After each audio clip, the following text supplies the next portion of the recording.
రాజుల గ్రంథము 19వ అధ్యాయము 1 నుండి 8 వచనాల వరకు ఎవరైనా ఒకరు చదవండి. అచ్చట ఒక గుహలో చేరి బస చేశాను, ప్రార్థన చేశాను.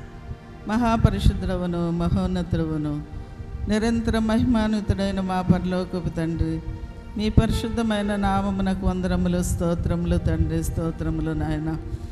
నిన్న నేడు నిరంతరము ఏకరీతిగా ఉన్నాను సెలవిచ్చిన దేవా, వందనాలు, స్తోత్రాలు తండ్రి, స్తోత్రాలు నాయన. నా తండ్రి, నేను మార్పు లేని వాడనన్నావు తండ్రి. నాయన, మానవుల్లో మార్పు ఉన్నది కానీ నీలో మార్పు లేదు నాయన. నా తండ్రి, నిత్యము ప్రభ ఒకే రీతిగా నాయన మా ఎదుట ఉన్న తండ్రి, వందనాలు, స్తోత్రాలు తండ్రి, స్తోత్రాలు నాయన. ఇదిగో ప్రభ, చదవబడినటువంటి నాయన వాక్య భాగంలో నుండి మాతో మాట్లాడండి. ఇంతవరకు పాటల ద్వారా, స్తుతుల ద్వారా నాయన, చదవబడిన వాక్య పఠనం ద్వారా నా తండ్రి, ప్రార్థన ద్వారా మహిమను పొందిన మా తండ్రి, వందనాలు, స్తోత్రాలు తండ్రి, స్తోత్రాలు నాయన. ఇప్పుడు చదవబడిన వాక్య ప్రకారం నా తండ్రి నాయన మేము నడుచుకున్నట్లుగా నీ దేవుని దయచేయండి. ఏ రీతిగా నాయన మీరు మాతో మాట్లాడని అన్నారు నా తండ్రి. ఏలియా పాఠం ద్వారా ఏమి నేర్చుకోవాలో అది నేర్పండి నాయన. ఏది విడిచిపెట్టాలో విడిచిపెట్టగల శక్తి దయచేసి నాయన, నీ దేన దాసరాలు నాయన నన్ను నీ సిలువ చాటుకు మరుగు చేసుకుని విలువైనటువంటి వర్తమానమును తండ్రి గారు వ్రాయించినటువంటి వర్తమానమును నాయన మరొకసారి ప్రభ మేము ధ్యానిస్తుండగా మీరే మాతో మాట్లాడి మహిమను పొందమని మా మంచి బోధకుడైన యేసు పరిశుద్ధనామములో వేడుకొనుచున్నాము తండ్రి, ఆమేన్. ప్రియమైన విశ్వాసులారా, దేవుని బిడ్డలారా, దేవదేవుని యొక్క దివ్యాశీర్వాదము కూడా వచ్చిన మనందరికి ప్రభు అనుగ్రహించునుగాక, ఆమేన్. బైబిల్ గ్రంథములో ఎందరో ప్రవక్తలు బైబిల్ గ్రంథంలో మనం చూస్తూ ఉన్నాము. వారిలో మహారోషము కలిగినటువంటి ప్రవక్త ఏలియా ఒక్కరు మాత్రమే. కనుక ఏలియా మరి బ్రహ్మచారి, నిత్య సన్నిధి పరుడు. ఆ యొక్క ఏలియాలో ఉన్నటువంటి లక్షణాలు మనం చూసినట్లయితే ఏలియా మొట్టమొదటిగా రోషము కలిగినటువంటి ప్రవక్తగా మనం చూస్తూ ఉన్నాము. కనుక రెండవదిగా మనం చూస్తే నిత్య సన్నిధి పరుడు, కనుక నిత్యము కూడా సన్నిధి చేసేవాడు. మూడవదిగా ధైర్యము కలిగినటువంటి వాడు. ఎటువంటి ఆజ్ఞను అయినప్పటికీ ఆ యొక్క రాజుకు భయపడలేదు కానీ మరి దేవునికి భయపడి మరి ఆ యొక్క ఆజ్ఞను చాటమని చెప్పినప్పుడు వెంటనే చాటి చెప్పేవాడు. అలాగే నాలుగవదిగా మనం చూస్తే తిష్బీయుడు, అనగా చక్రము తిప్పువాడు. కనుక ఆ యొక్క మరి సృష్టి చక్రాన్ని త్రిప్పగలిగినటువంటి వాడు. 3.5 సంవత్సరాల వరకు వర్షాన్ని ఆపు చేసిన వాడు. తర్వాత ఆసక్తితో ప్రార్థన చేసి మరలా వర్షాన్ని రప్పించినటువంటి వాడు. అలాగే బయలు ప్రవక్తలతో పందెం వేసి అగ్నిని ఆకాశము నుండి దింపినటువంటి వాడు. కనుక ఎన్నో అద్భుతాలు చేసినటువంటి వాడు ఏలియా. ఈ యొక్క మరి ఐదవదిగా మనం చూస్తే మరి సృష్టి ప్రార్థనాపరుడు, గొప్ప ప్రార్థనాపరుడు. ఆరవదిగా చూస్తే రెండంతల ఆత్మ కలిగినటువంటి వాడు, రెట్టింపు ఆత్మ కలిగినటువంటి వాడు. ఆ యొక్క అలాగే మనం చూస్తే ఈ యొక్క ఆరోహణ అంతస్తుకు వచ్చినటువంటి వాడు. ఇప్పుడు చదవబడినటువంటి వాక్య భాగంలో మనం చూస్తే ఒక మాట అంటాడు, ఇంత మట్టుకు చాలును, నా ప్రాణము తీసుకొనమని ప్రార్థన చేశాను. కనుక యెహోవా ఇక్కడ పైన మనం చదివితే తాను ఒక దిన ప్రయాణము అరణ్యములోనికి పోయి ఒక బదరీ వృక్షము క్రింద కూర్చుండి మరణాపేక్ష గలవాడై, యెహోవా నా పితరుల కంటే నేను ఎక్కువ వాడను కాను, ఇంత మట్టుకు చాలును, నా ప్రాణము తీసుకొనుము అని ప్రార్థన చేశాను. కనుక చనిపోవాలని ప్రార్థన చేస్తూ ఉన్నాడు ఒక ప్రవక్త, రోషము కలిగినటువంటి ప్రవక్త. మరి చచ్చిపోవాలని అనుకోవచ్చా? ఏమంటే ధైర్యం లేని వారు చచ్చిపోవాలని అనుకుంటారు. ప్రతి చిన్న శ్రమ వచ్చేటప్పటికి ఎందుకు వచ్చిన జీవితంలే, చనిపోతే మెరుగు అనుకుంటారు. కానీ ఇంత రోషం కలిగినటువంటి ప్రవక్త ఎందుకు చనిపోవాలనుకున్నాడంటే ఆ యెజబెలు మరి చెప్పింది కదా, రేపు ఈ వేళకు నేను నీ ప్రాణమును వారిలో ఒకని ప్రాణం వలె చేయనిడలా దేవుడు నాకు గొప్ప అపాయం కలుగజేయను గాక అన్నది. కనుక ఒక స్త్రీ చేతిలో చనిపోవడం ఏంటి? రోషము కలిగినటువంటి ప్రవక్తను నేను, ఇటువంటి ప్రవక్తను ఒక ఆడదాని చేతిలో చనిపోవడమా? అందులోనూ ఆ స్త్రీ కూడా మంచిది కాదు, ఇజబెల్ రాణి, మహాభయంకరాలు. అటువంటి స్త్రీ చేతిలో నేను ఎందుకు చనిపోవాలి అని రోషం వచ్చి, ప్రభువా నువ్వే తీసేసుకో నా ప్రాణాన్ని, అంతేగాని వారి చేతిలో పోవడం కాదు, నువ్వే నా ప్రాణాన్ని తీసుకో, ఇంత మటుకు చాలులే నాకు, నా పితరుల కంటే నేను గొప్పవాడను కాను అన్నాడు. కానీ దేవుని దృష్టిలో పితరుల కంటే గొప్పవాడు ఏలియా కనుక, ఎవరికీ లేనటువంటి అంతస్తు, ఆరోహణ అంతస్తు కలిగినటువంటి వాడు కనుక చనిపోవడము అది సబబు కాదు. కనుక సామాన్యులైనటువంటి వారు, మామూలు వాళ్ళు చనిపోవచ్చేమో, కానీ రోషము కలిగినటువంటి ప్రవక్త, దేవుని కొరకు నిలవబడినటువంటి ప్రవక్త, మరి ఎన్నో అద్భుతాలు ఆశ్చర్యకారాలు చేసినటువంటి ప్రవక్త చనిపోవడం అనేది దేవునికి ఇష్టం లేదు. కనుక ప్రార్థన వింటాడు, కానీ దేవుడు ఎవరు చేసినా వింటాడు, కానీ అది దేవుని చిత్తమైతేనే ఆ ప్రార్థన నెరవేరుతుంది. కానీ చనిపోవడానికి వచ్చినటువంటి ఏలియాని దేవుడు బ్రతికిస్తూ ఉన్నాడు. ఎవరిని పంపించాడు అక్కడ మనం చదువుకున్నాం కదా, దేవదూత వచ్చి అతడు బదరీ వృక్షం క్రింద నిద్రించుచుండగా ఒక దేవదూత వచ్చి అతని ముట్టి, నీవు లేచి భోజనం చేయమని చెప్పాను. అతడు చూసినంతలో అతని తల దగ్గర నిప్పుల మీద కాల్చబడిన అప్పమును నీడబుడ్డియు కనబడను. గనుక అతడు భోజనం చేసి తిరిగి పరుండెను. గనుక చనిపోతాను అనుకున్నటువంటి ఏలియా భోజనం ఎందుకు చేశాడు? ఏమో చచ్చిపోవలసినట్లకి భోజనం అవసరమా? కనుక చచ్చిపోయేవాడికి చద్దన్నం మూట అన్నారు అయ్యగారు, దేవదాస్ అయ్యగారు. కనుక చచ్చిపోయేవాడు చద్దన్నం మూట పట్టుకుని వెళ్ళాడట. కనుక తినేసి చనిపోదాం అనుకున్నాడు. కానీ దేవుడు ఊరుకున్నాడా? మరలా రెండో మారు మళ్ళా ఏం చేశాడు? 7వ వచనంలో, అయితే యెహోవా దూత రెండో మారు వచ్చి అతని ముట్టి, నీ శక్తికి మించిన ప్రయాణము నీకు సిద్ధమై ఉన్నది, నీవు లేచి భోజనము చేయమని చెప్పినప్పుడు అతడు లేచి భోజనము చేసి ఆ భోజనపు బలము చేత 40 రాత్రింబగళ్ళు ప్రయాణము చేసి దేవుని పర్వతమని పేరు పెట్టబడిన హోరేబునకు వచ్చి అచ్చట యొక్క గుహలో చేరి బస చేసెను. కనుక రెండో మారు మరి ఆహారం తీసుకొచ్చింది, మొదటిసారి తీసుకుని వచ్చింది, భోంచేసి మళ్ళీ పడుకున్నాడు. కనుక ఇక్కడ మరణాపేక్ష ఉంది, నిద్రావస్థ ఉంది ఈ ఏలియాకి. కనుక చనిపోయే ముందు కూడా నిద్రపోవాలనుకున్నాడో ఏమిటో, అసలు నిద్రలోకి వెళ్ళకముందు.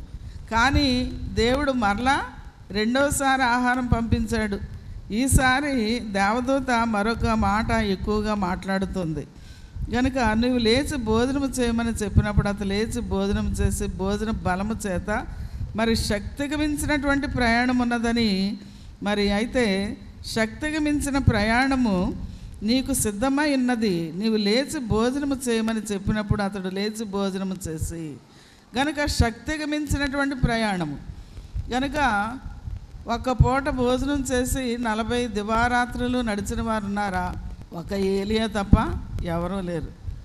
40 దినాలు మరి ఉపవాసం ఉన్నటువంటి వారిని మనం చూస్తూ ఉన్నాం. కనుక మోషే 40 దినాలు చేశాడు, మరలా 40 దినాలు సీనాయి పర్వతం మీద చేశాడు. మరలా మనం చూస్తే మరి ఏలియా చేశాడు.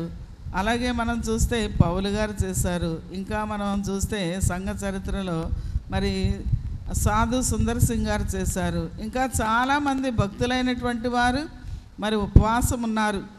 అలాగే దానియేలు, షడ్రక్, మేషక్, అబేద్నెగోలు మొదలైనటువంటి వారు ఉపవాసం ఉండి మరి ఎన్నో గొప్ప కార్యాలు, శూర కార్యాలు మరి వారు చేసినట్లుగా మనం చూస్తూ ఉన్నాము. కనుక ఈ ఏలియా మరి ఒక్క పూట భోజనం చేసి 40 దినాలు పగలు రాత్రి కూడా నడుస్తూనే ఉన్నాడట.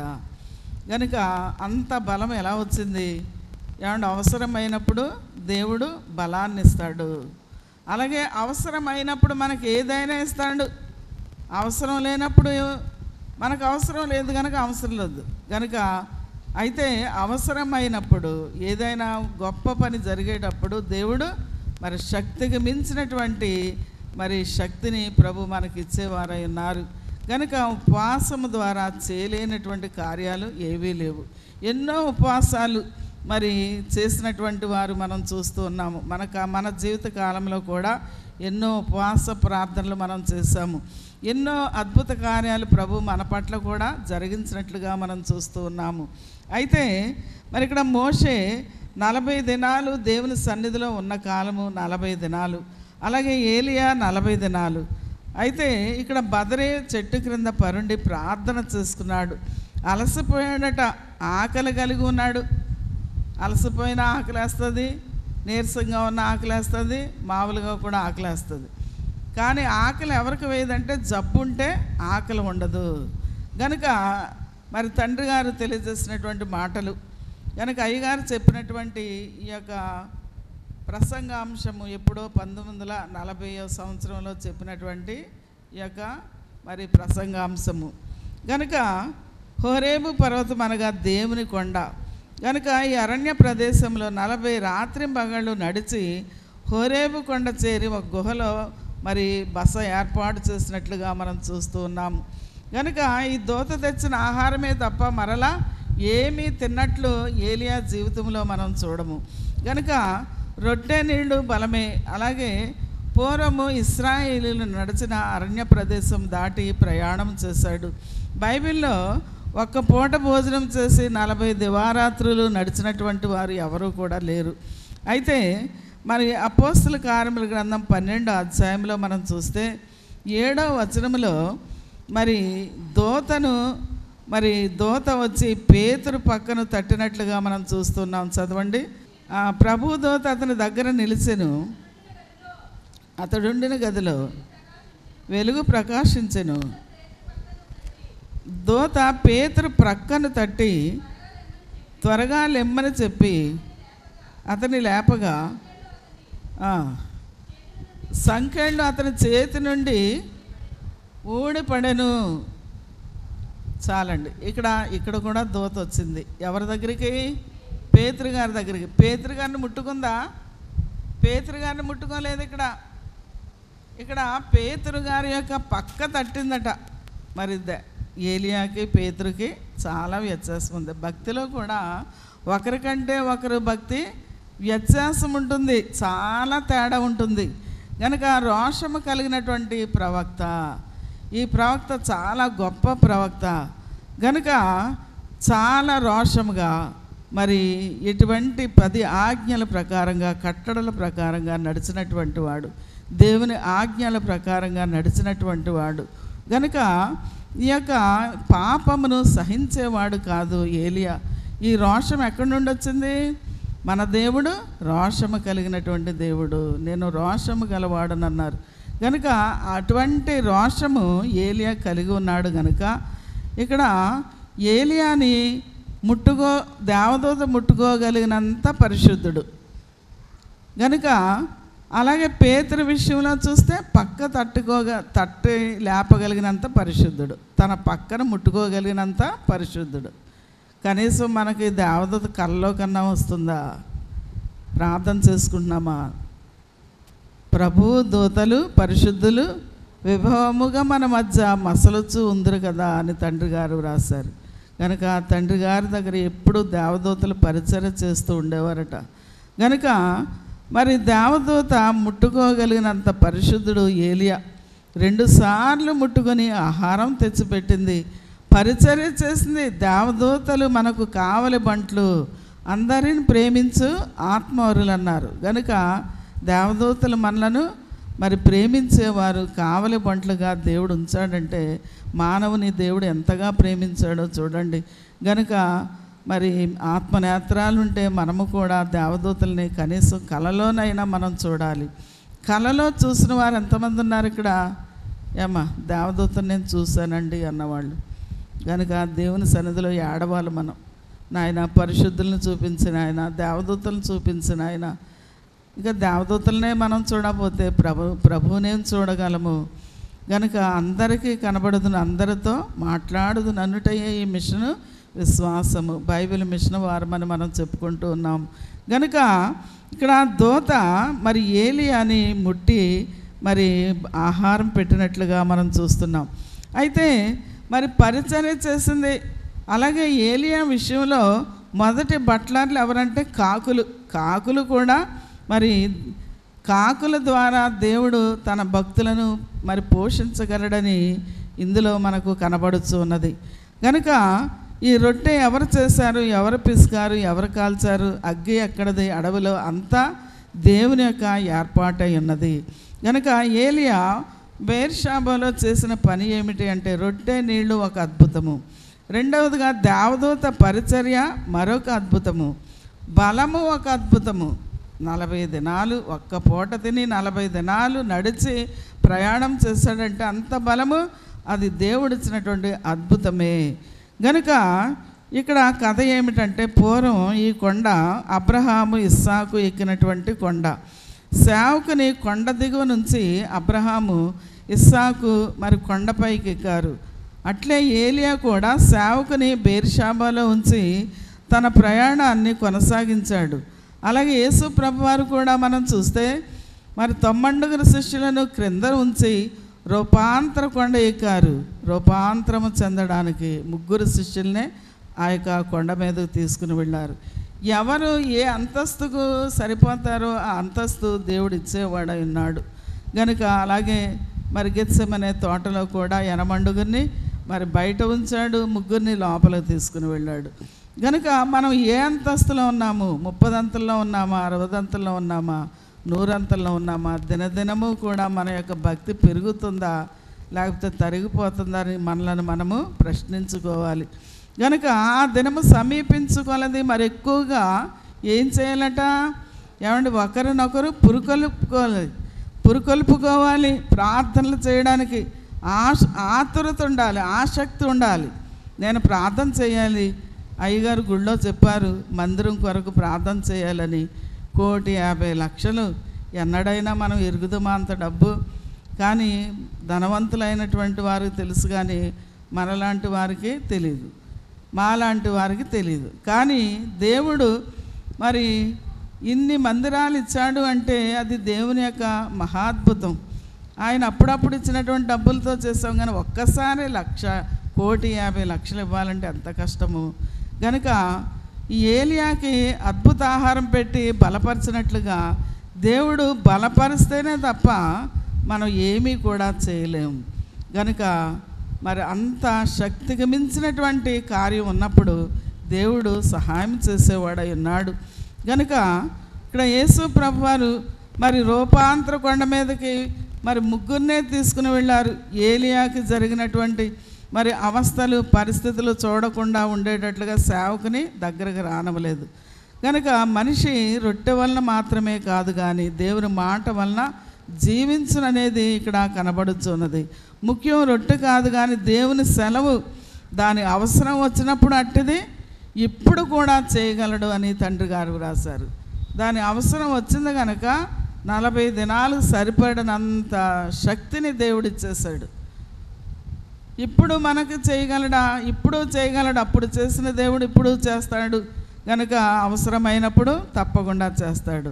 కనుక ప్రత్యేకమైనటువంటి పనికట, ప్రత్యేకమైన పని, ప్రత్యేకమైన శక్తి అవసరమైనప్పుడు దేవుడు చేసేవాడై ఉన్నాడు. కనుక ఏలియాని పిలిచినట్లుగా మరి పిలిస్తే మనకు కూడా జరిగి తీరుతుంది. అలాగే బబులోనులో ఒక అద్భుతం చేశారు. 4 బాలురు షడ్రక్, మేషక్, అబేద్నెగోలు, దానియేలు మొదలైనటువంటి వారు మరి రాజభోజనం వారికి ఏర్పాటైతే మేము రాజభోజనం తినము, మామూలు కూరగాయల భోజనమే తింటాము అని వారు కోరారు. అయితే 3 సంవత్సరాల అనంతరము రాజు దగ్గరకు వెళ్ళగా అందరిలోనూ కూడా వారు ఎలా కనపడ్డారట, చాలా కళగా ఉన్నారంట, రూపం వచ్చేసిందంట, మేపే రూపం అన్నట్లు. అసలు బాగా తిన్న వాళ్ళకి లేదట ఆ రూపం, వీరికి వచ్చింది. షడ్రక్, మేషక్, అబేద్నెగోలకి, దానియేలుకి వారు పుష్టిగా ఉన్నారట, బలంగా ఉన్నారు, ఆరోగ్యంగా ఉన్నారు, కళ కలిగి ఉన్నారు. ఎందుకు అంటే దేవుని దీవెన ఉన్నందువలన. కనుక మనం ఎంత తిన్నా దేవుని దీవెన ఉండాలి. ఆ దీవెన ద్వారానే మనము మరి దైవ కళ మనం కలిగి ఉంటాము. ఏలియా సామాన్యమైనటువంటి ఆహారము రొట్టె నీళ్లు తీసుకున్నప్పటికీ కూడా మరి 40 దినాలు కూడా మరి హోరేబు పర్వతానికి నడిచి వెళ్ళాడు అంటే అది ఒక అద్భుతమైనటువంటి శక్తి.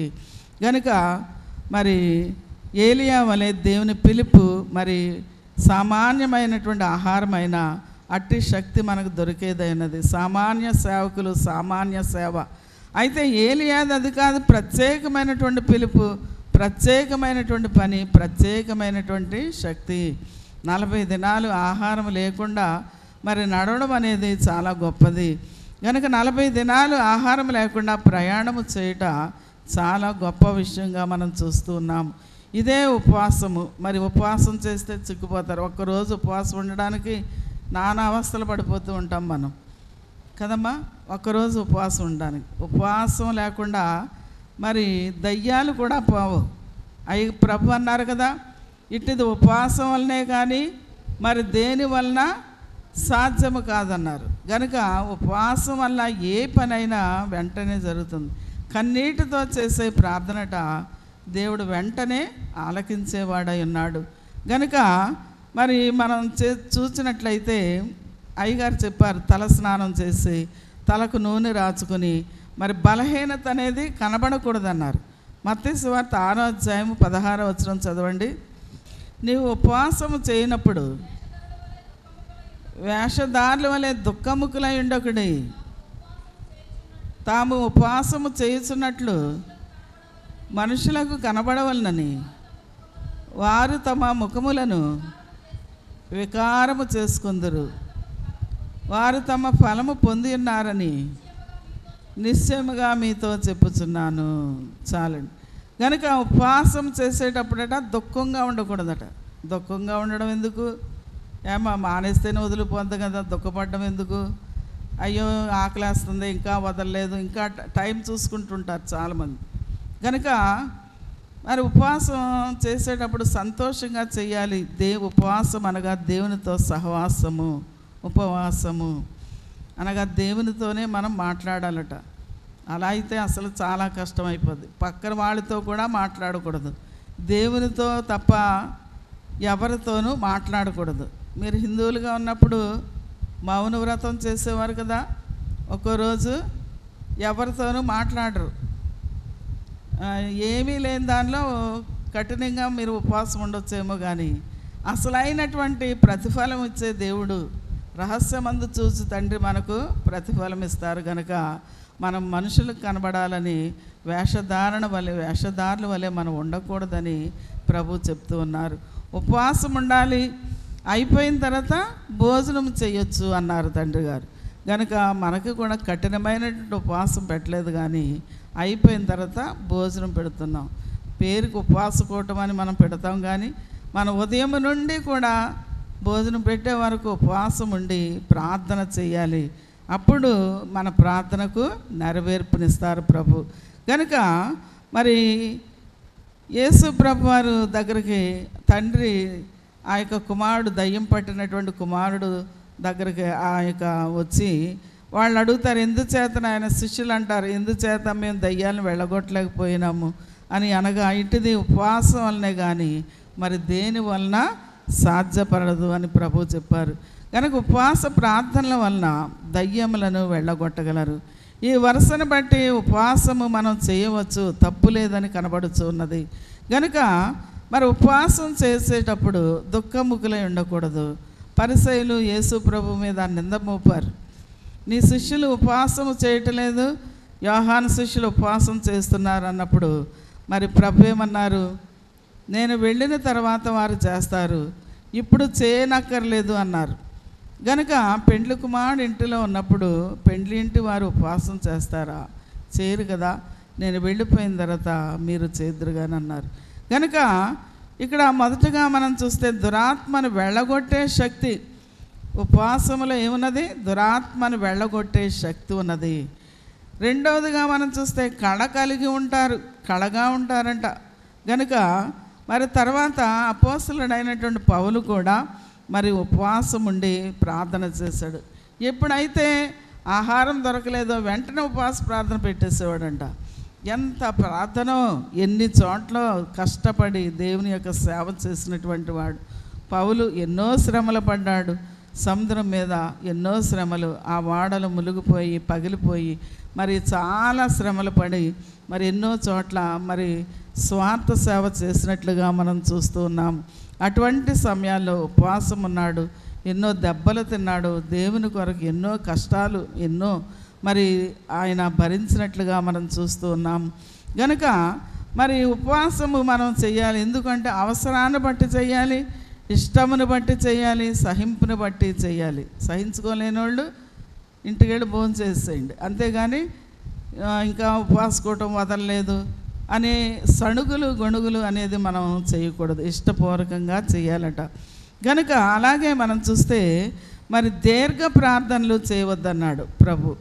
ఎందుకు చేయవాలని అంటున్నారంటే పరిసయ్యులు చేసే దీర్ఘ ప్రార్థన వద్దన్నాడు. కానీ ప్రభు దీర్ఘ ప్రార్థన అనగా క్రొత్త ప్రార్థన ఉంటే చేయవద్దనలేదు, చేసినదే చేయకూడదు. కానీ మరి క్రొత్త విషయాలు, ఎక్కువ సంగతులను గురించి మరి ఎక్కువ ప్రార్థన మనం చేయవచ్చు.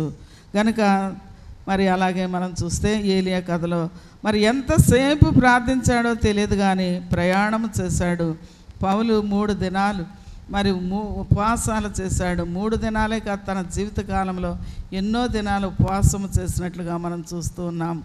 కనుక అలాగే అన్నము నీళ్లు దొరక్క ఉపవాసం చేసినటువంటి మరొక ప్రవక్త ఉన్నాడు. ఎవరా ప్రవక్త? 3 రోజులు ఉపవాసం చేశాడు యోనా. 3 దినాలు చేప కడుపులో ఉన్నాడు కనుక బయట ఉంటే ఓడలో ఉంటే తినును. చేప కడుపులో చేపకి ఉపవాసమే, యోనా గారికి ఉపవాసమే. ఈ యోనా ఆ యొక్క ముందు ఓడలో మోకరించి ప్రార్థన చేస్తే ఆ తుఫాను ఆగిపోను, కానీ శిక్ష కోరుకున్నాడు. ఎందుకు? ఏమ్మా దేవుని దగ్గర వెళతాను తర్షీష్కి అని చెప్పాడు, వెళ్ళలేదు. ఇక ఏమని మొహం పెట్టుకుని ప్రార్థన చేస్తాడు?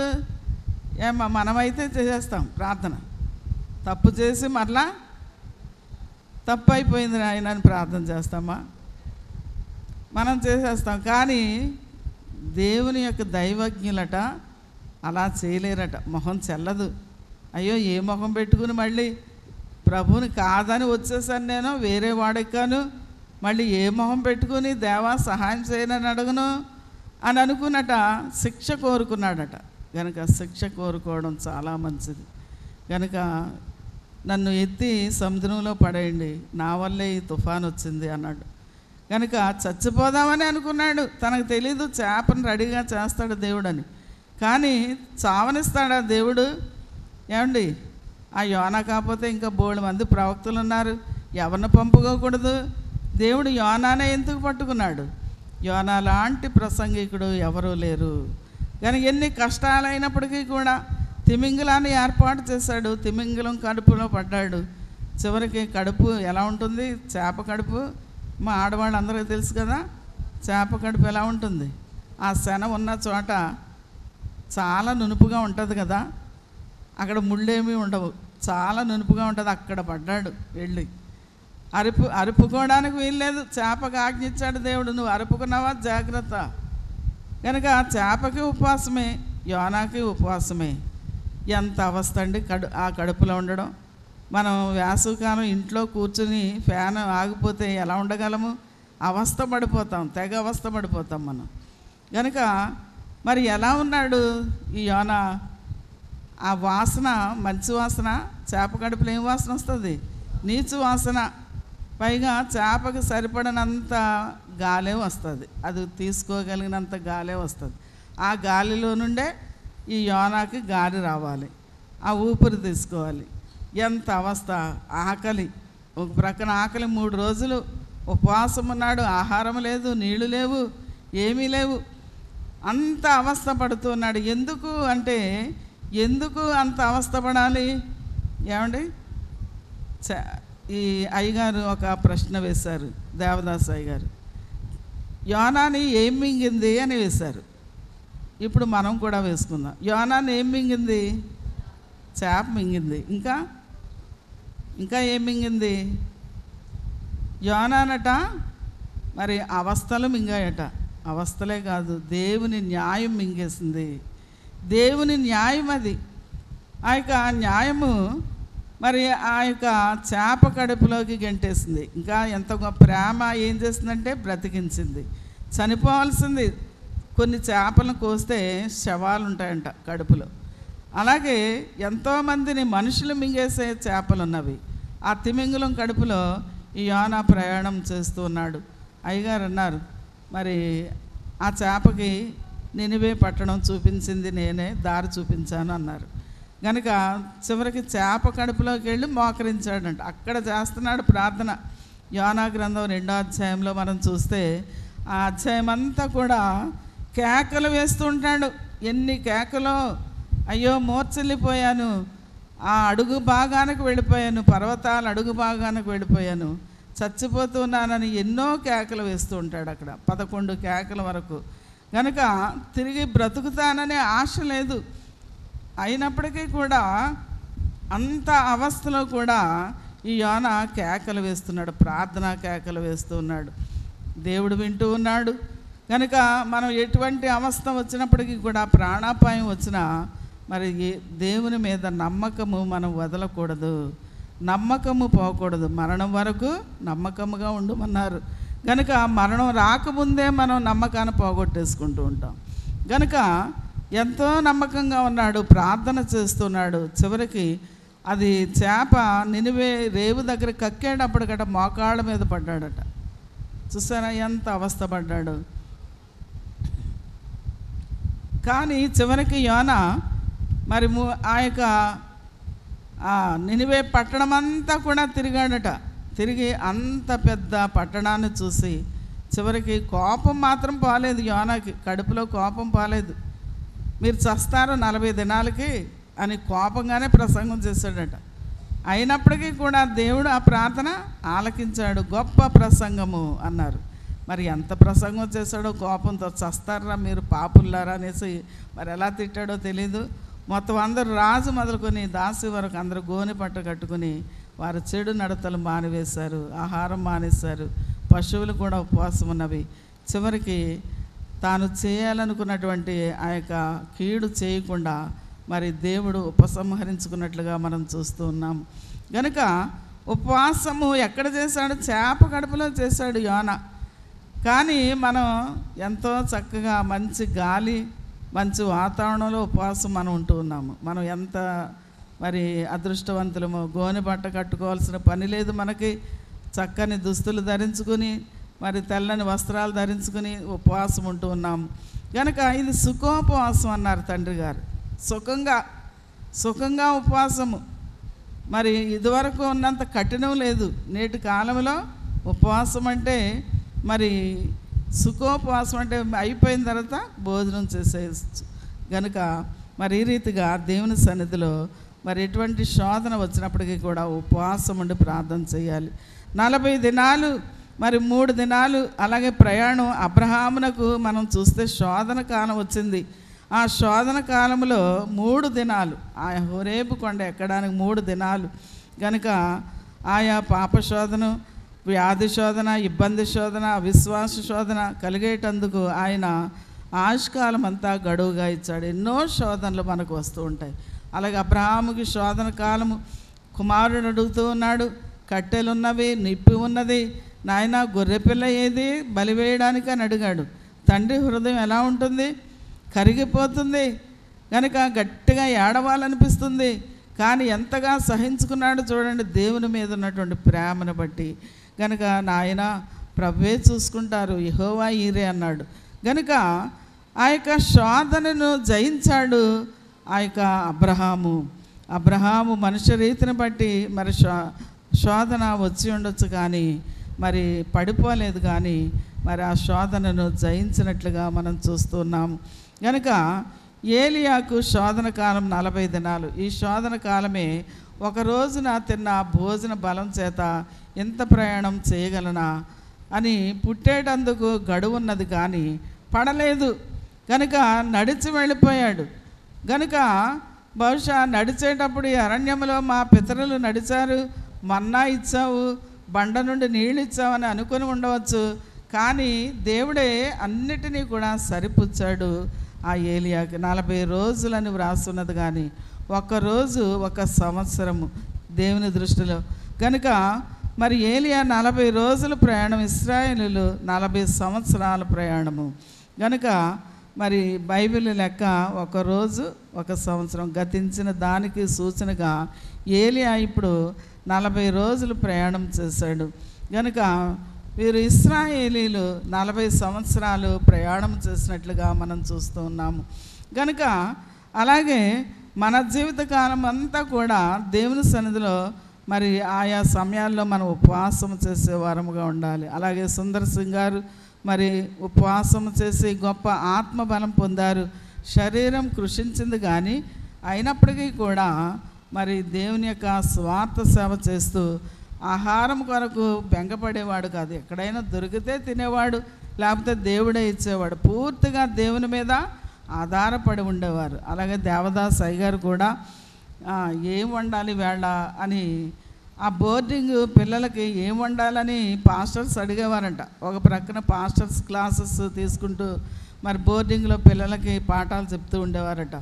అటువంటి సమయంలో హాస్టల్లో పిల్లలకి ఏం వండాలంటే అని ఉదయాన్నే అడిగేవారంట. మాట్లాడేవారు కదంట అయ్యగారు, మరలా నెమ్మదిగా వెళ్ళి మళ్ళీ అడిగేవారంట. మాట్లాడేవారు కాదంట. ఇంకా మూడోసారి అడగకూడదు, ఆయనకు కోపం వస్తుంది. ఏదో ఉంది మర్మము, అయ్యగారు మాట్లాడడం లేదు అని అలాగే ఉండిపోయారంట. ఉండిపోతే ఆ గాలి దుమ్ము కట ములక్కాడ చెట్టు పడిపోయిందంట ఒక ఆయనది. పడిపోతే ఆ కాళ్ళన్నీ కోసి పట్టుకెళ్ళి ఆ అయ్యగారు బోర్డింగ్లో పిల్లలకన్నా వండి పెట్టేస్తారు అని పట్టుకెళ్ళి ములక్కాళ్ళన్నీ తీసుకెళ్ళి ఇచ్చేసారంట. అప్పుడు తర్వాత అనుకున్నారంట, ఎందుకా అయ్యగారు మాట్లాడలేదు అన్నిసార్లు అడిగినా అని ఆశ్చర్యపోయారంట. అంత అద్భుత రీతిగా ఏ సమయానికి ఏది కావాలో అది తెచ్చేవారంట, ప్రభు ఇచ్చేవారంట. కనుక అలాగే ఏమి తిందుమా ఏమి త్రాగుదామా అని దాని గురించి మనము ఆలోచన చేసుకోకూడదు. మాకు ఈ మధ్య కొంచెం శ్రమకాలమే అనుకోవాలి. ఈ మందిరం ఎదురుగా మరి పెద్ద పర్వతంలా కనపడుతుంది. ఇంకా ఏం కొనాలి, కూరగాయలు ఏంటి అని అడుగుతూ ఉంటారు ఇంట్లో. కంగారు పడకండి, ఊరికే రేపుడు గురించి ఇవాళ ఎందుకు కంగారు, దేవుడే చూసుకుంటాడన్న. నిజంగానే తెల్లారేటప్పటికి అక్కడ ఆనపకాయ ఒకటిని ములక్కాడు తెచ్చిపెట్టేశారు, ఎవరో సోఫాలో పెట్టేసి వెళ్ళిపోయారు. ఎంత ఆశ్చర్యమో చూడండి. దేవుడు పోషించే దేవుడు, ఆయన పోషణకర్త. మనకి సొమ్ము లేనప్పుడు, ఆర్థికంగా మనకి మరి లోటు వచ్చినప్పుడు దేవుడే చూసుకుంటాడు, అన్నీ ఆయనే చూసుకుంటాడు. కనుక రేపు ఏం తినాలి, ఎల్లుండి ఏం తినాలి, ఎంతసేపు మనం ఏం తినాలా, ఏం కట్టుకోవాలా ఇదే ఆలోచిస్తూ ఉంటాం. కానీ రేపటిని గూర్చి చింతించకూడదు అన్నారు. రేపటి దినము రేపే చింతిస్తుందట, ఆ రోజే చింతిస్తుంది, మనకెందుకు. కనుక అయినప్పటికీ కూడా దోబరాగా ఖర్చు పెట్టుకోమని కాదు, కానీ మరి జాగ్రత్తగా మనం వాడుకోవాల్సిన వారమై ఉండాలి. కనుక ఇక్కడ మనం చూసినట్లయితే ఏలియా సన్నిధిపరుడు, నిత్య సన్నిధిపరుడు. ఏలియా రోషం కలిగిన వాడే కాకుండా నిత్యము కూడా సన్నిధిలో ఉండేవాడు, నిత్య సన్నిధిపరుడు. కనుక నిత్యము కూడా అదే సన్నిధి. నిజంగా మా ఇంట్లో చిన్ని పాప చిట్టి నిత్య సన్నిధే చేస్తుందేమో అనుకుంటాను. నోరిప్పితే పాటే అవే తెలుసు. కనుక అలా ఉండాలి మనం కూడా, చిన్నపిల్లల వంటి వారం వలె ఉండాలి, నిత్యము కూడా మనము సన్నిధి చేసే వారముగా ఉండాలి. ఇక్కడ ఏలియా నిత్య సన్నిధిపరుడు. కనుక సన్నిధి చేసేవారికి సన్నిధిలో నీ ఉంటే సన్నిధి నీలో ఉండును సుమ్మి. కనుక సన్నిధి చేసేవారికి సన్నిధి ఎవరిలో ఉంటుందమ్మా? మనలో ఉంటుంది. ఈ వేళ కాదులేండి, తర్వాత వెళ్ళొచ్చు, అంత తొందర ఏమైంది, 5 నెలలు గడువిచ్చారు కదా ఏమ్మా, తర్వాత చేద్దాంలే, తర్వాత అనేది పెట్టుకోకండి. ఎప్పుడు కూడా మన పనులు వాయిదా వేయకూడదంట. వెంటనే చేయాలి. నువ్వు చేయాలనుకుంటే వెంటనే చెయ్యి, తర్వాత అన్ని ప్రార్థనలు వెళ్ళిపోయాక ఇంకా నీ ప్రార్థన ఎందుకు. కనుక వెంటనే చేయాలి, క్రమముగా చేయాలి. కనుక మరి ఏలియా ఎన్ని ప్రార్థనలు చేశాడు, వర్షాన్ని అయితే ఆపేశాడు, కానీ మరి వర్షాన్ని కురిపించడానికి ఎలా చేశాడు? మోకాళ్ళలో తలపెట్టుకున్నాడట. మోకాళ్ళలో తలపెట్టుకోవడం అంటే చాలా కష్టం కదా, ఆడవాళ్ళకు బాగా తెలుసు. ఎనస్థినిచ్చేటప్పుడు ఎలా ఉంచేస్తారు? తలకాయ మోకాళ్ళ మధ్యకు ఉంచేస్తారు. ఎంత కష్టమో కనుక మోకాళ్ళలో తలపెట్టుకొని ప్రార్థన చేశాడు. ఒకసారి చేశాడు, మేఘం రాలేదు, మరలా చేశాడు. అలాగా ఒక్కొక్కసారి చేసి సేవకుని పంపిస్తూ ఉన్నాడు, పైకి వెళ్ళి చూసిరా మేఘం వచ్చిందేమో. అలాగా 6 సార్లు చూశాడు. 7వసారి కూడా సేవకుడు కూడా విసుకోకుండా నిజం 7వసారి అరచేయంత మేఘం వచ్చిందంట. ఒకవేళ 7 సార్లు రాకపోతే మళ్ళీ చేస్తాడు. ఏలియా ఏమీ వెనకంజ వేసేవాడు కాదు, రోషం లేనివాడు కాదు, కనుక మహారోషము కలిగినటువంటి వాడు. కనుక మరి 7 మార్లు ప్రార్థన చేయగా ఆ యొక్క అరచేయంత మేఘం వచ్చింది. చదువుకుందామా? యాకోబు పత్రికలో మనం చూస్తే 5వ అధ్యాయము 17వ వచనం చదవండి.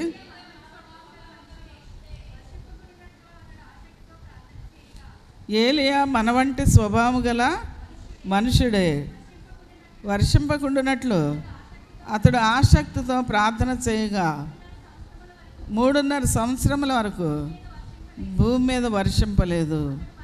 అతడు మరలా ప్రార్థన చేయగా ఆకాశం వర్షం ఇచ్చెను, భూమి తన ఫలం ఇచ్చెను. కనుక ఎంత చక్కని ప్రార్థన, పట్టుదల కలిగినటువంటి ప్రార్థన, ఆసక్తితో కూడినటువంటి ప్రార్థన. ఆసక్తి ఉండాలి. మనం ప్రార్థన చేసేటప్పుడు బలవంతంగా చేయకూడదు. కొందరు నువ్వు చెయ్యి అంటారు పక్కోళ్ళని. నీకెందుకు? నీ ప్రార్థన నువ్వు చెయ్యి. నీకు చెయ్యాలనిపిస్తే ప్రార్థన, దేవుని ఆత్మ నీలో ప్రేరేపిస్తే నువ్వు చెయ్యాలి. నువ్వు చేయని వారిని వీరిని అడగకూడదు. కనుక ఆసక్తితో చెయ్యాలి. ఈ యొక్క ఏలియా ఎవరి సహాయం అన్నా కోరాడా? ఎవరి సహాయము కోరలేదు. తనే ఆపాడు కనుక తనే చేయాలి, తనే రప్పించాలి. కనుక మరి ఆసక్తితో ప్రార్థన చేశాడు. 3.5 సంవత్సరాల వరకు రానటువంటి వర్షం వచ్చేసింది. మోపైనటువంటి వర్షం వచ్చిందట. ఆ యొక్క వర్షం హోరు వింటూ ఉన్నాడంట. తన సేవకుని కూర్చుండబెట్టి ప్రయాణం చేసినట్లే ఆ ఏలియా మన వంటి స్వభావం కలిగిన వాడు అయినప్పటికీ కూడా తన స్వభావాన్ని కూడా ప్రక్కన పెట్టి మరి ప్రయాణం చేసినట్లుగా మనం చూస్తూ ఉన్నాము. బదరీ చెట్టు వద్ద సేవకుని వద్దే ఆయన స్వభావాన్ని విడిచిపెట్టేశాడు. కనుక మా పితరుల కంటే గొప్పవాడనా అని అన్నటువంటి ఈ యొక్క ఏలియా మరి పితరుల కంటే గొప్పవాడుగా మనం చూస్తూ ఉన్నాము. కనుక పేతురు వలె కొంత దూరం వచ్చి ప్రయాణం ఆపలేదు, కానీ ఏలియా కడ వరకు నడిచాడు. ఆ దేవుని పర్వతం అనబడినటువంటి హోరేబు పర్వతానికి వచ్చినట్లుగా మనం చూస్తూ ఉన్నాము. కనుక యేసు ప్రభు అన్నారు, పేతురు ఎందుకు సందేహపడ్డావు అని చేయి పట్టి లేవనెత్తారు ప్రభు. కనుక ఎటువంటి సందేహాలన్నీ బదరీ చెట్టు దగ్గరే వదిలేశాడు. కనుక మన విషయంలో కూడా ఎన్నో సందేహాలు వస్తాయి. ఎలా జరుగుతుంది, ఎంత పెద్ద అమౌంట్ ఎలాగా అని సందేహాలు మానవుని యొక్క హృదయానికి తప్పకుండా వస్తుంది. కానీ వాటిని రానివ్వకూడదు. దేవునికి అసాధ్యమైనది ఏది లేదనుకోవాలి. కనుక ఏలియా ఇక్కడ ఎదురేమీ చెప్పలేదు. 40 రోజులు ఎట్లు ప్రయాణం చేయాలి అని అనలేదు, కానీ ఎదురు చెప్పకపోవడమే భక్తుల యొక్క లక్షణం అన్నారు తండ్రి గారు. కనుక అబ్రహాము కూడా అట్లే ఆయన చూపించినటువంటి దేశానికి వెళ్ళిపోయాడు. కనుక అలాగే బలివేయుట, అలాగే పేతురు కూడా మునగగానే మరి వెంటనే మరి పడితే పడ్డాడు, కానీ రక్షించు ప్రభు అని వెంటనే ప్రార్థన చేశాడు. వెంటనే ప్రార్థన చేయకపోతే ఆ సముద్రం అడుక్కెళ్ళిపోను. కనుక మరి ఈ రీతిగా దేవుని యొక్క ఆశీర్వాదము వెంటనే మనకి అందేదై ఉన్నది. కనుక భోజనం చేసేటప్పుడు మనం ప్రార్థన చేసుకోవాలి. ప్రతి విషయంలోనూ కూడా మనము ప్రార్థన చేయాలి. కనుక మన శక్తికి మించినటువంటి పనులు దేవుడు మన చేత చేయిస్తారు. బైబిల్ చదువుట, ప్రార్థన, స్తుతి, సువార్త అన్నిటి వల్ల మరి విశ్వాసానికి ప్రశ్న ఉన్నదా? జ్ఞానానికి ప్రశ్న ఉంది, కానీ విశ్వాసానికి ప్రశ్న లేదు. ఇది ఎలా జరుగుతుంది అని అనేక సార్లు మానవ నైజము మనలో ఉంటుంది. కనుక ఆ మానవ నైజాన్ని మరి మనము కూడా పక్కన పెట్టాలి. ఎంత ఏలియాకైనా మన వంటి స్వభావం కలిగినటువంటి వాడే. చనిపోవాలని ప్రార్థన చేశాడు, అదొక్కటే మనలో కలిసింది. మిగతాదంతా ఆయన నిత్య సన్నిధిపరుడు. కనుక మనకు దేవుడు అనుగ్రహించే శక్తిని మనకు అప్పగించిన పనికి సరిపోతుంది. ప్రత్యేకమైనటువంటి పని ఉన్నప్పుడు ప్రత్యేకమైనటువంటి శక్తిని ఇస్తాడని ఇక్కడ మరి ఏలియా యొక్క జీవితం ద్వారా మనకు తెలుస్తూ ఉంది. కనుక ఏలియా విషయంలో మనం చూస్తే మరి ఆ ప్రయాణం శక్తికి మించినటువంటి ప్రయాణం చేశాడు. దేవుని పిలుపుని బట్టి మోషే వెళ్ళాడు, ఏలియా వెళ్ళాడు. పిలవనిదే ఉద్రేకమును బట్టి మనం చేసిన నష్టం కలుగుతుంది. పిలిస్తే చేయవచ్చు, కానీ ప్రత్యేకమైనటువంటి దాని కొరకు ప్రత్యేకంగా మనకు దేవుడు శక్తినిచ్చేవాడై ఉన్నాడు. కనుక ఏలియా గొప్ప రోషము కలిగినటువంటి ప్రవక్త, ధైర్యము కలిగినటువంటి వాడు. అలాగే తిష్బీయుడు అనగా చక్రము త్రిప్పినవాడు, సృష్టి చక్రాన్ని త్రిప్పినటువంటి వాడు ఏలియా. అలాగే మరి గొప్ప ప్రార్థనాపరుడు ఏలియా గొప్ప ప్రార్థనాపరుడు. కనుక వర్షాన్ని ఆపుచేశాడు, వర్షాన్ని కురిపించాడు, అగ్నిని కురిపించాడు. కనుక బయలు ప్రవక్తలతో మరి పందెం వేసి అగ్నిని కురిపించినట్లుగా మనం చూస్తాం. కనుక అంతేకాకుండా మరి ఆరోహణ అంతస్తు కలిగినటువంటి వాడు. రేపు మనము కూడా సంఘారోహణ కలిగి ఉన్నాము గనక సంఘమంతటితో పాటు మనము కూడా ఆరోహణము కాబోతూ ఉన్నాము గనక మనము కూడా ఆ దినము సమీపించుకొలది మరి ఎక్కువగా ప్రార్థనలు చేయడానికి, ఒకరినొకరు పురుకొల్పుకోవాలి, ప్రేమ చూపడానికి, మనమందరము కలిసి ఒకే అంశం మీద ప్రార్థన చేయడానికి మనము కూడా పని పూనుకోవాలి. కనుక ఇక్కడ మరి దేవుని పిలుపుని బట్టే మరి ఈ యొక్క ఏలియా మరి నడిచినట్లుగా మనం చూస్తున్నాం. ఏలియాకి తల్లిదండ్రులు లేరు. మరి ఏలియా మరి బ్రహ్మచారి, వివాహము లేదు, కుటుంబం లేదు, ఏమీ లేదు, తనకంటూ ఏమీ లేదు, ఒక దుప్పడు మాత్రమే ఉన్నది. ఆ దుప్పడు మీదేసుకుని వెళ్ళిపోయాడు అన్నమాట. కనుక ఏలియా, యెహెజ్కేలు, ఫిలిప్పు ఎగిరి ప్రయాణం చేశారు. ఎలా ఎగిరి చేశారు? ఆత్మ ఎత్తుకుని వెళ్ళింది. అయ్యగారు అన్నారు, పరిశుద్ధాత్మని పొందినట్లయితే దేవదాస్ అయ్య గారు చెప్పారు, ఇక్కడ నుండి అమెరికా వెళ్ళి అక్కడ ప్రసంగం చేసి వచ్చేస్తారంట. ఆత్మ ఉన్నటువంటి వారు ఏ దేశమైనా వెళ్ళగలరు, ఎక్కడికైనా వెళ్ళగలరు. అట్టి వరము పొందాలి అంటే మరి అయ్యగారు చెప్పారట, అయ్యగారు నివసించినటువంటి గదిలో ఉండి ప్రార్థనలు చెయ్యాలి అని చెప్పారు. మన అయ్యగారికి అయితే ఏం అప్పగించారంటే, సూదు కొండ మీదకి వెళ్ళి ప్రార్థన చెయ్యి, నీకు కొన్ని వరాలు వస్తాయన్నారు. అయ్యగారండి సూదు కొండ లేదండి, తవ్వేశారు అని అంటే, అయితే కొండ లేకపోయినా స్థలం ఉన్నది కదా, వెళ్ళి ప్రార్థన చేయన్నారు. ఒకసారి వెళ్ళారు అయ్యగారు, ప్రార్థన కూడా చేసుకున్నారు. కనుక ఆ సూది కొండ మీద ఉన్నటువంటి రాయే దేవస్థానం మీదకి వచ్చింది. ఆ చిప్స్ అంతా కూడా దేవస్థానంలోకి వచ్చింది. నిజంగా దేవస్థానం దీవింపబడడానికి ఆ కొండ మీద అయ్యగారు ఎప్పుడూ కూడా ప్రతిరోజు ప్రార్థన చేసేవారట. కనుక ప్రార్థన అనేది చాలా ప్రాముఖ్యమైనది, మనిషికి వెన్నెముక లాంటిది. కనుక ఈ ప్రార్థన మనిషిని నిలవబెడుతుంది, ఆత్మీయమైనటువంటి జీవితాన్ని నిలబెడుతుంది. కనుక మరి ఏలియా నిత్యము సన్నిధిపరుడు, నిత్యము కూడా ప్రార్థన చేసేవాడు, గొప్ప ప్రార్థన పరుడు, ఆరోహణ అంతస్తు కలిగినటువంటి వాడు. కనుక మొట్టమొదటిగా మనం చూస్తే ఏలియా రోషము కలిగిన ప్రవక్త, నిత్య సన్నిధిపరుడు. మూడవదిగా ధైర్యము కలిగినటువంటి ప్రవక్త. నాలుగవదిగా తిష్బీయుడు.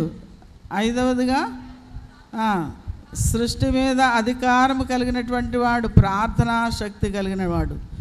అలాగే ప్రార్థనా శక్తి కలిగిన వాడు. ఏడవదిగా ఆరోహణ అంతస్తు కలిగినటువంటి వాడు. కనుక ఇన్ని అంతస్తులు మనకు రావాలంటే మనం ఏం చేయాలి? నిత్యము సన్నిధిలో మనం ఉండాలి, నిత్య సన్నిధిలో ఉండాలి. కనుక నిత్యము కూడా ఏలియా సన్నిధిలోనే ఉండేవాడు. రేపు ఏం తినాలి, ఏం త్రాగాలని ఆలోచించేవాడు కాదు. ఆ కాకులను పంపించి ఆహారం పంపేవాడు దేవుడు, కానీ కాకుల కోసం ఏమి ఎదురు చూసేవాడు కాదు, దేవుని వైపే చూసేవాడు. కనుక దేవదూత పంపింది కదా అని దేవదూత వైపు చూడలేదు, కానీ దేవుని వైపు చూశాడు. కనుక రొట్టెలతో కాకులు ఏలియా దగ్గరకు ఎగిరి వెళ్ళాయి. అవి తిని ఏలియా మరి ఆ యొక్క దేవదూతలు తెచ్చిన ఆహారం తిని మరి ఆ యొక్క దేవుని సన్నిధికి మరి ఎగిరి వెళ్ళాడు. హోరేబు కొండలో చేరి అక్కడ బస చేసినట్లుగా మనం చూస్తున్నాం. కనుక చివరికి ఆరోహణ అంతస్తు కలిగి పరలోకానికి వెళ్ళాడు. అట్టి దీవెన కూడి వచ్చిన మనందరికీ ప్రభు అనుగ్రహించును గాక. మోకరించుకుందాం. మా స్వరూపుడైన మా పరలోకపు తండ్రి, మీ పరిశుద్ధమైన నామమునకు వందనములు, స్తోత్రములు తండ్రి, స్తోత్రములు నాయన. ఇంతవరకు ప్రభా ఏలియా యొక్క నాయన సన్నిధిని గూర్చి మాకు వివరించిన మా తండ్రి వందనాలు, స్తోత్రాలు తండ్రి, స్తోత్రాలు నాయన. శక్తికి మించినటువంటి నాయన ప్రయాణం ఉన్నప్పుడు నాయన నీవే నాయన దేవదూత ద్వారా ప్రభా నాయన ఏలియాని ఆహారము చేత బలపరిచి నా తండ్రి ఏ రీతిగా నాయన నా తండ్రి 40 దినములు ప్రభా నీ సన్నిధి జరిగించారు. అటు రీతిగా ప్రభా మేమును నా తండ్రి ఏలియా వలె నిత్యము నాయన నీ సన్నిధిలో ఉండగలిగే శక్తి మాకు దయచేయండి నాయన. వందనాలు, స్తోత్రాలు తండ్రి, స్తోత్రాలు నాయన. నా తండ్రి నాయన నీ యొక్క సన్నిధి నాయన నీ సన్నిధిలో మేము ఉంటే సన్నిధి మాలో ఉండును కనుక నాయన నిత్యము ప్రభా నీ సన్నిధానవర్తనులై నాయన నిన్ను స్తుతించి ఆనందించే భాగ్యం మాకు దయచేసి నాయన నా తండ్రి రెండవ రాకడలో నేను నాయన ఎత్తబడగలిగే ఆశీర్వాదం మాకు అందరికి దయచేసి మీరే మహిమను పొందమని, పెండ్లి కుమారుడు అంతఃపురములో నుండి పెండ్లి కుమార్తె గదిలో నుండి రావాలేనని వాగ్దానం చేసిన మా తండ్రి అట్టి వాగ్దానాన్ని ప్రభా నాయన మేము అందిపుచ్చుకుని నా తండ్రి నాయన నీ రాకడలో పాలు పొందే భాగ్యము కూడి వచ్చిన మాకందరికి అనుగ్రహించి మహిమను పొందమని మా మధ్యకు దిగి వచ్చిన యేసు పరిశుద్ధ నామమున వేడుకొనుచున్నాము తండ్రి. ఆమేన్.